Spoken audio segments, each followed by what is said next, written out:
Okay Madhav, మళ్ళీ ఎలక్షన్లు వచ్చేటట్టున్నాయి కదా, కానీ ఈసారి నమ్మొచ్చా మరి సర్పంచ్ ఎలక్షన్లు? ఏమో దసరా తర్వాత సర్పంచ్ ఎన్నికలు అంటున్నారు. ఎందుకంటే ఇప్పుడు కాదు, అప్పుడెప్పుడో అసెంబ్లీ ఎలక్షన్లు అయిపోయినాయి కదా, డిసెంబర్లో అయిపోయిన తర్వాత స్టార్ట్ అయింది సర్పంచ్ ఎలక్షన్లు. జనవరిలో, ఫిబ్రవరిలో, జనవరి 31కి అయిపోయింది పదవి కాలము. అవును, అంటే ఫిబ్రవరి ఆల్మోస్ట్ జనవరి 31 వరకే సర్పంచ్ ఎలక్షన్స్ అయిపోతాయి. అప్పటికే ఫిబ్రవరి 1 నుంచి కొత్త బాడీలు కూడా వస్తాయి అన్నటువంటి, అంటే అప్పుడే గెలిచారు కదా, ఇక ఆ ఊపులో ఎలక్షన్లు పెడతారని చాలా మంది అనుకున్నారు. అప్పటికి ఆ పాత సర్పంచులు ఖర్చు కూడా పెట్టుకున్నారు, ఇంతో అంతో 5-10 ఖర్చు పెట్టుకున్నారు. రేపటి నాడు మళ్ళీ మనం ఏం గెలుస్తాం. అయితే గతంలో బీఆర్ఎస్ పార్టీ అధికారంలో ఉన్నప్పుడు కూడా ఈ 2 టర్మ్స్ కూడా అవే రిజర్వేషన్లు ఉంటాయి. అవును, కొత్త పంచాయతీరాజ్ చట్టం అదే చెప్పింది, 10 years రిజర్వేషన్, 10 years రిజర్వేషన్ అని చెప్పిండే.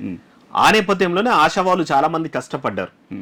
రెండోది ఏంటంటే వాళ్ళు కష్టపడడానికి ఇంకో రీజన్ ఏంటంటే అప్పటికే కాంట్రాక్ట్లు చేసి అప్పులు అయితే మస్తు చేసి బిల్లుల మీద పెట్టిండ్రు. అవును, ఈసారి మళ్ళీ మనం గెలిస్తేనే ఈ బిల్లులు వస్తాయి అని చెప్పేసి కూడా వాళ్ళు ఇంకా మళ్ళీ చేతుల నుంచి అప్పులు చేసి మళ్ళీ వాళ్ళ పార్టీ ఎమ్మెల్యేని గెలిపించుకోనికి, ఎందుకంటే అప్పుడు అధికారం వాళ్ళే ఉన్నది కాబట్టి చాలా మంది బీఆర్ఎస్ సర్పంచ్లే ఉండే, బాగానే కష్టపడ్డారు. నిజానికి లాస్ట్ గవర్నమెంట్లో సర్పంచులు చాలా మంది అప్లపాలు అయిపోయారు, కొన్ని సూసైడ్ చేసుకోరు. ట్రాక్టర్లు అంటారు, అవంటారు, ఇవంటారు, పాపం వాళ్ళకి ఏం బిల్లులు రాలేదు. ఇప్పటికైనా కానీ సర్పంచ్ అంటే ఇప్పుడు సంపాదించుకుంటే సర్పంచ్ కాదు, పైసలు బాగున్నోడే రావాలి. హోదా అంతే. ఈయన సర్పంచ్ హోదా, మా ఊరు సర్పంచ్, ఏదో రాజకీయంగా ఇంట్రెస్ట్ ఉండి నేను హోదా అనుభవించాలనుకుంటే తప్ప ఇక దాంట్లో రూపాయి ఇన్కేసుకుందాం అనేది మాత్రం ఏం లేదు, అయిపోయింది. ఇంకోటి ఏంటంటే ఈ రిజర్వేషన్లు అనేటువంటి ఎప్పటికప్పుడు సెఫిల్ అవుతున్నటువంటి నేపథ్యంలో సరే ఈ రోజు బాగా కష్టపడితే మళ్ళీ రేపు గెలుస్తానని ఇంకలేదు, సర్పంచ్లో ముఖ్యమంత్రి లాగా కాదు. ఇవి ఎప్పటికప్పుడు సెఫిల్ అవుతాయి. వీడు ఎంత కష్టపడ్డా సరే రేపు రిజర్వేషన్ రాకపోతే ఏంటంటే ఒక స్టెప్, ఓకే ఈయన సర్పంచ్, నెక్స్ట్ ఎంపీటీసో, జెడ్పీటీసో, అట్లా ఎదగాలని ఎవరైతే కోరుకుంటారో ఫస్ట్ ఇక్కడ నుంచి స్టెప్ వేసి, అంటే చాలా మంది ఇప్పుడు నేతలు సర్పంచ్ నుంచి ఎదిగిన వాళ్ళే కదా, అట్లా వాళ్ళకి ఆశ ఉంటుంది.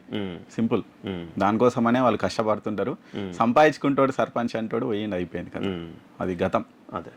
సో సరే మరి ఇంకా ఆ మాట పక్కన పెడితే ఎప్పుడెప్పుడా సర్పంచ్ చాలా మంది ఇట్లా ఎదురు చూస్తున్నారు. చాలా మంది ఊర్లలో జనాలు ఎదురు చూస్తున్నారు, సర్పంచ్ ఆశావాహులు ఎదురు చూస్తున్నారు, పాత సర్పంచులు, కొత్త సర్పంచులు, లాస్ట్ టైం పోటీ చేసి ఓడిపోయిన వాళ్ళు, లాస్ట్ టైం ఛాన్స్ రాని వాళ్ళు, ఇట్లా చాలా మంది ఉన్నారు.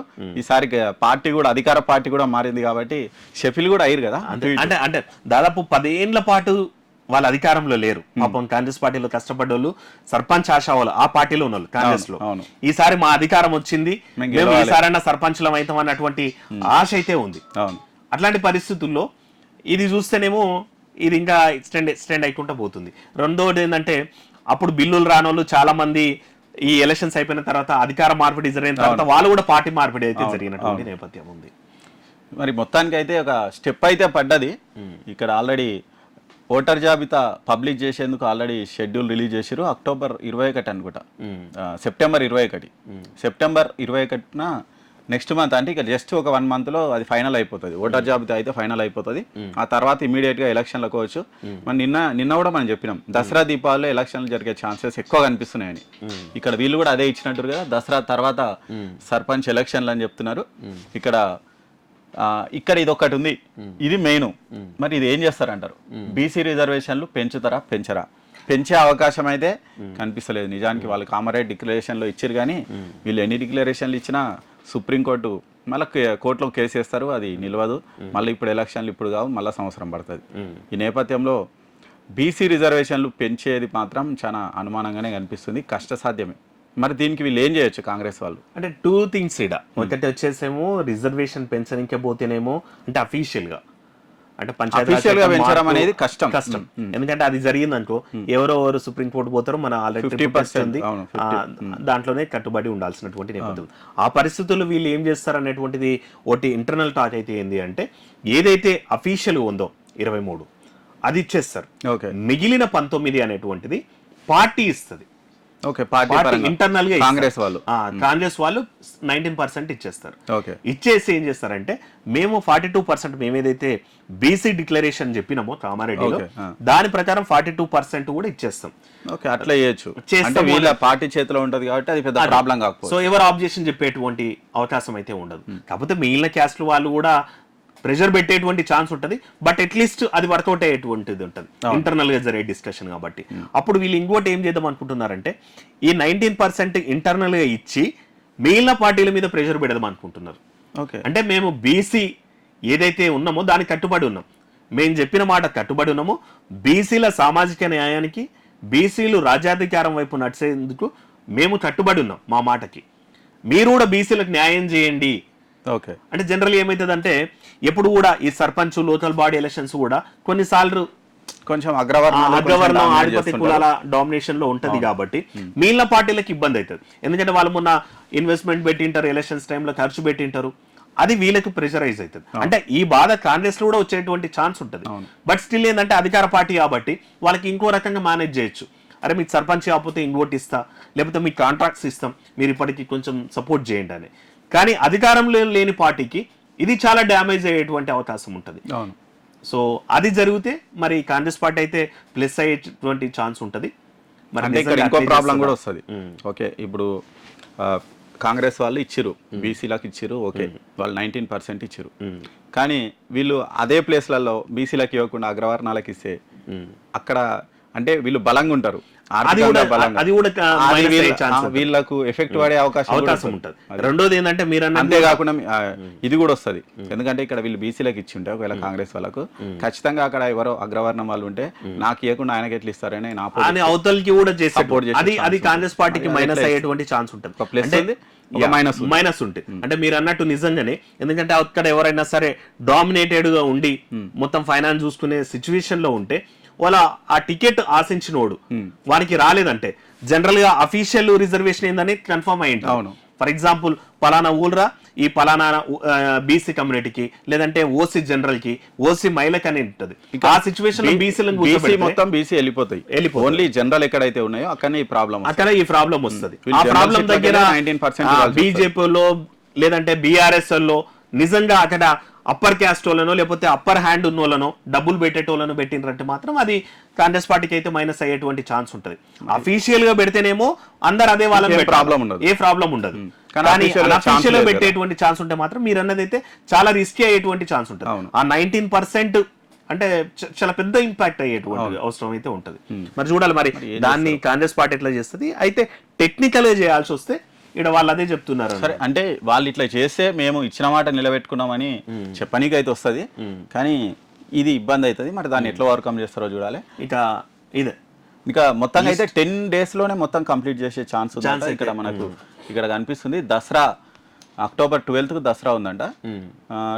ఆ తర్వాత షెడ్యూల్ రిలీజ్ చేసి, అంటే దీపావళికి అటు ఇటు, దసరా తర్వాత 15-20 days లోనే వస్తుంది కదా దీపావళి. దానికి అంటే దసరా దీపావళి మధ్యలో ఎలక్షన్లు కంప్లీట్ అయ్యే ఛాన్స్ అయితే ఉంది. కానీ ఒకవేళ దసరా ముందల నోటిఫికేషన్ ఇస్తే మాత్రం ఈ ఎలక్షన్స్ కూడా కాస్ట్లీ ఎలక్షన్స్ అయితే, అంటే నోటిఫికేషన్ ఇచ్చినా ఇవ్వకుండా అప్పటికే ఆల్రెడీ అంటే రిజర్వేషన్ కన్ఫర్మ్ చేయకపోతే ఏం కాదు. అంటే దసరా ముందే రిజర్వేషన్ కన్ఫర్మ్ చేస్తే చాలా ఇబ్బందులు వస్తాయి. అంటే ఇబ్బందులు మీన్స్ ఎవరైతే బతుకమ్మ పండుగ ఉంటది, దసరా పండుగ ఉంటది, ఇంకోటి మన పెద్ద పండుగ దసరా.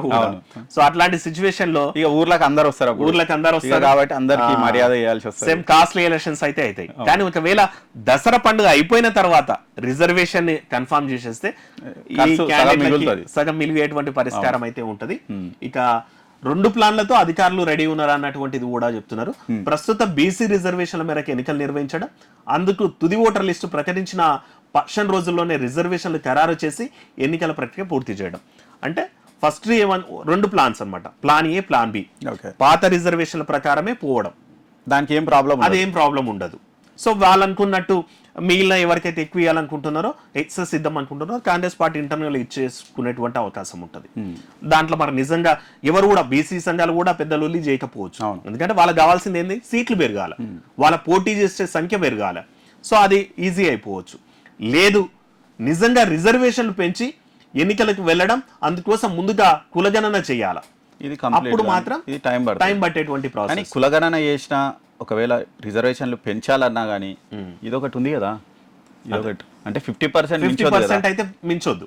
ఒకవేళ వీళ్ళు రిజర్వేషన్లు పెంచాలి అంటే మళ్ళా సుప్రీంకోర్టుకు పోతారు, ఎలక్షన్లో ఆగిపోతారు, కన్ఫర్మ్. కాబట్టి రిజర్వేషన్లు పెంచేది మాత్రం చాలా కష్టమే. బహుశా ఆప్షన్ 2కు వాళ్ళు వెళ్ళకపోవచ్చు అనే వెళ్ళకపోవచ్చు. కాకపోతే బీసీ సంఘాలను ఎట్లా మరి మేనేజ్ చేస్తారు? బీసీ ఇది అంటే వాళ్ళకున్న ఆప్షన్ ఇది కరెక్ట్ ఆప్షన్. ఎందుకంటే మాకు చట్ట పరంగా మాకు సాధ్యం కావడం లేదు. మీకు ఇచ్చిన మాట మేము నిలబెట్టుకుంటున్నాం, మేము ఇస్తాం 42% మేము ఇస్తాం, మా సీట్లలో మేము ఇస్తున్నాం తీసుకోండి అంటారు. అప్పుడు ఇక వాళ్ళకు కూడా ఆప్షన్ ఉండదేమో. అంటే అప్పుడు మీరు అన్నట్టు కాంగ్రెస్ పార్టీ త్యాగం చేస్తున్నటువంటి పరిస్థితి వస్తుంది. అప్పుడు బీసీలలో కాస్త సానుభూతి వస్తుంది, ప్లస్ కూడా అవుతుంది, కాంగ్రెస్ ప్లస్ అయ్యేటువంటి ఛాన్స్ ఉంటది. సో కానీ మిగిలిన పార్టీలు మీరు అన్నట్టు గేమ్ ప్లాన్ చేస్తే కొంచెం ఎఫెక్ట్ పడే అన్ని చోట్ల కావచ్చు. ఒకవేళ నిజంగానే బీసీలు అందరూ ఒకటై మా కాంగ్రెస్ న్యాయం చేస్తుంది అని ఒకవేళ మొత్తం గుంపగుత్త కొట్టేస్తే ఆటోమేటిక్ గా వీళ్ళకి ప్లేస్ అయ్యేటువంటి ఛాన్స్ ఉంటది. కానీ మరి అది అంటే అన్నిసార్లు జరగాలని కూడా లేదు. ఎందుకంటే ఒత్తతో ఇప్పుడు బీసీ రిజర్వేషన్ ఉన్న దగ్గర కూడా బీసీలు కూడా కాంపిటీటర్స్ కదా. అవును. సో అట్లాంటి దగ్గర ఓసీ యువతల బీసీ నిలబడ్డ దగ్గర కూడా బీసీలంతా ఏకమైతే అవతల ఇంకో కమ్యూనిటీ కూడా ఏకమయ్యేటువంటి ఛాన్స్ ఉంటుంది కదా. సో అట్లాంటి పరిస్థితులు కూడా ఉంటాయి. ఇంకోటి ఏంటంటే ఈ ఓసీ కమ్యూనిటీకి ఉండేటువంటి ఊర్లలో కులాలు అవి దానికంటే ఆ వ్యక్తి ఎవరు అనేది ఇంపార్టెంట్ అవుతుంది.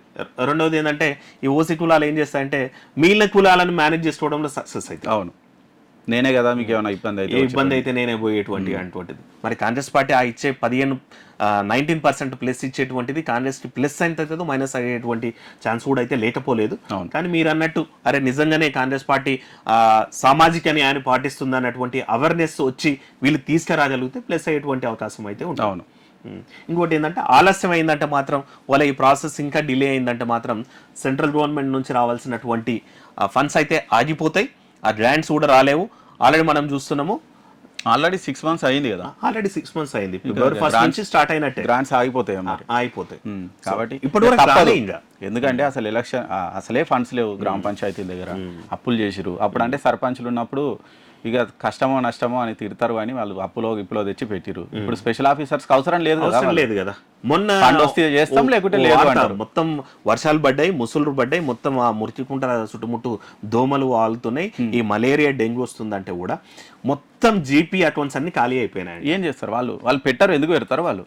సర్పంచ్ అయితే ఏం చేస్తాడు, అప్పో చేసి ఓట్లు వేసింటారు కాబట్టి తిడతారని చెప్పైనా సరే బ్లీచింగ్ పౌడర్ అన్న జల్లేటోడు. అవును. జీపీ అకౌంట్లలో అమౌంట్ లేనప్పుడు స్పెషల్ ఆఫీసర్ నుంచి తెస్తారు, ఆయన జీతం నుంచి అయితే దాడు. బ్లీచింగ్ పౌడర్ చల్తలేరు అన్నటువంటి కంప్లైంట్స్ కూడా ఉన్నాయి. అంటే మిగిలిన అభివృద్ధి పనులు వదిలేస్తాయి, లైట్లు వేపియడము, రోడ్లు వేపియడము, నీళ్లు పెట్టియడం, ఆ మాట పక్కన పెడితేసి ఈవెన్ ఆ మురికి కాలువల వద్ద ఈగలు దోమలు రాకుండా బ్లీచింగ్ అవన్నీ ఎవరి మీద పడతాయి? ఎమ్మెల్యే మీద పడతాయి కదా. అంతే కదా. అంతే.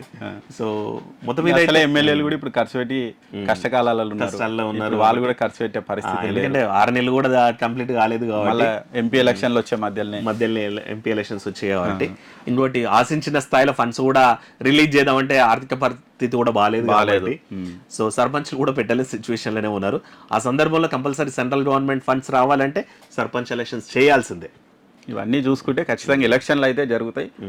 మనకున్న నాలెడ్జ్, మనకున్న సమాచారం మేరకు మాత్రం పాత రిజర్వేషన్లతోని ఎలక్షన్లు జరిగే ఛాన్సే 80% ఎక్కువ ఉంది. ఎందుకంటే ఇక వేరే ఆప్షన్ లేదు వాళ్ళకు. ఇప్పుడు ఇదంతా కంప్లీట్ గానికి టైం ఉంటుంది. ఒకవేళ ఇదంతా కంప్లీట్ చేసినా సుప్రీంకోర్టులో అడ్డం పడుతుంది. కాబట్టి ఖచ్చితంగా పాత రిజర్వేషన్లతో ఎలక్షన్లు నిజంగానే దసరా దీపావళిలో ఎలక్షన్లు అయ్యే ఛాన్సెస్ మాత్రం చాలా ఎక్కువ కనిపిస్తున్నాయి. రెండో ఆప్షన్ కూడా తీసుకోవచ్చు, జస్ట్ షిఫ్ట్ చేయొచ్చు. అంటే పలానా ఊళ్ళ జనరల్, పలానా ఊళ్ళ బీసీ ఉంటే అది ఇక్కడ ఇది అక్కడ షఫిల్ చేసేటువంటి ఛాన్స్ ఉండే అవకాశం ఉంటుంది. ఇంకేమైనా చేస్తే అట్లా చేస్తే చేయొచ్చు. అంటే సేమ్ అదే వాళ్ళనే ఫాలో అయినామని చెప్పకుండా ఉండాలనుకుంటే అట్లా ఏమైనా షఫిల్ చేసే అవకాశం ఉంటుంది. కానీ మొత్తం మీద మోస్ట్లీ పెద్ద మార్పులతో అయితే జరగకపోవచ్చు. అట్లాంటి ఆప్షన్ తీసుకున్నదంటే మాత్రం ఇంకా టైం అయితే డిలే అయ్యేటువంటి. ఇవి అయిపోయినప్పుడే జెడ్పీటీసీ, ఎంపీటీసీ కూడా ఎలక్షన్లు అయిపోతాయి. ఫస్ట్ అయితే సర్పంచులు క్లియర్ చేస్తారు, అవి కూడా మేబీ జనవరిలో కావచ్చు. అవి కూడా అంతే, ఇవి అయిపోయినప్పుడే అంతే. అవి అయిపోయినప్పుడే సర్పంచ్ దానికి కొంచెము బీసీ రిజర్వేషన్ల మీద కొంచెం ముందడుగు పడవచ్చు దాంట్లో వరకు. దాంతో-పాటు ఇవి తర్వాత ఇవి వస్తాయి మున్సిపల్ ఎలక్షన్స్. అంటే మళ్ళీ నెక్స్ట్ 6 months మళ్ళీ ఎన్నికల అంతే ఎలక్షన్ సీజన్. ఇప్పుడు మనం అక్టోబర్ పెట్టుకున్నా ఆల్మోస్ట్ వాళ్ళు 10 రోజుల్లో కంప్లీట్ చేసిన, ముందో 10 రోజులు, ఆ తర్వాత 10 రోజులు, 1 month ఎలక్షన్ కోడ్ ఉన్నట్టే. అవును. మళ్ళీ ఆ కొత్త బాడీలు వచ్చేసి ప్రమాణ స్వీకారాలు చేసి అది దాని వరకు ఇంకో 1 month అవుతుంది. మళ్ళా తర్వాత ఎంపీటీసీ, జెడ్పీటీలు వస్తాయి, అవి కూడా 1 month ప్రాసెస్. అప్పుడు ఎలక్షన్ కోడ్ ఉన్నట్టే. అది కంప్లీట్ అయిపోయిందంటే మున్సిపల్ ఎలక్షన్స్ ఉంటాయి. అవి ఇవి చూస్తున్న వరకే మళ్ళా గ్రేటర్ హైదరాబాద్ పరిధిలో జిహెచ్ఎంసీ ఎలక్షన్స్ వచ్చాయి. ఇంకా అన్ని మళ్ళీ నెక్స్ట్ సెప్టెంబర్ అంటే ఆగస్ట్ వరకు ఎలక్షన్లు 1 ఇయర్, మళ్ళీ 6 నెలలో 1 ఇయర్ మళ్ళీ ఎలక్షన్స్ మళ్ళా రేవంత్ రెడ్డికి కర్సే అంతా. సో ఇది మొత్తం మీద అయితే సర్పంచ్ ఎలక్షన్ సంబంధించినటువంటిది. మేమైతే ఎక్స్పెక్ట్ చేస్తున్నాము ఈ దసరా తర్వాత ఎలక్షన్స్ ఉంటాయని అయితే అనుకుంటున్నాము. ఆశావాహులు రెడీ అవ్వచ్చు. ఇప్పటి వరకు ఉన్న సమాచారం అయితే ఆల్మోస్ట్ పాత రిజర్వేషన్స్ మీద పోయేటువంటి అవకాశం ఉంటుంది. కానీ కాంగ్రెస్ పార్టీలో మాత్రం బీసీ కమ్యూనిటీకి ఇంటర్నల్ గా కొంచెం కొన్ని ఎక్కువ సీట్లు ఇచ్చేటువంటి అవకాశం అయితే కనిపిస్తుంది. అలా పార్టీ పరంగా థ్యాంక్ యూ.